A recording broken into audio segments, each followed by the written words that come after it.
৫ August সার্বক্ষণিক যোগাযোগে ছিলেন বাংলাদেশ ভারতের সেনাপ্রধান। বাংলাদেশের সেনাপ্রধান জেনারেল ওয়াকারুজ্জামানের সঙ্গে গত ৫ আগস্ট সার্বক্ষণিক যোগাযোগ ছিল ভারতের সেনাপ্রধান জেনারেল উপেন্দ্র দ্বিবেদীর। সোমবার দিল্লিতে ভারতীয় সেনাবাহিনীর বার্ষিক সংবাদ সম্মেলনে জেনারেল উপেন্দ্র দ্বিবেদী সাংবাদিকদের কাছে এই মন্তব্য করেন। বাংলাদেশ নিয়ে এক প্রশ্নের জবাবে উপেন্দ্র দ্বিবেদী বলেন, আজকের তারিখে আমাদের কোনো পক্ষেরই আক্রান্ত হওয়ার কোনো সম্ভাবনা নেই। আমার সে দেশের সেনাপ্রধানের সঙ্গে নিয়মিত যোগাযোগ আছে। তিনি আরও বলেন, বস্তুত সে দেশে যখন পালাবদল ঘটল তখনও আমরা নিজেদের মধ্যে সবসময় যোগাযোগ রেখে চলছিলাম। এরপর গত ২০ নভেম্বরে আমাদের মধ্যে একটা ভিডিও কনফারেন্স হয়েছে। দুই দেশের সামরিক বাহিনীর মধ্যে সম্পর্ক স্বাভাবিকভাবেই চলছে।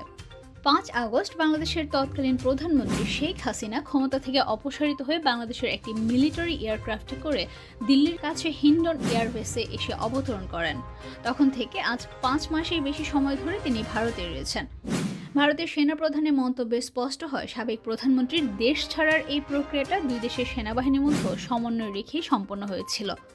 জেনারেল উপেন্দ্র দ্বিবেদী বাংলাদেশের তার কাউন্টার পার্টের দেওয়া একটি সাক্ষাৎকারের প্রসঙ্গ উত্থাপন করে আরও বলেন, উনি যেমন বলেছেন ভারত তাদের জন্য স্ট্র্যাটেজিক দিক থেকে গুরুত্বপূর্ণ, কথাটা আমাদের দিক থেকেও সত্যি।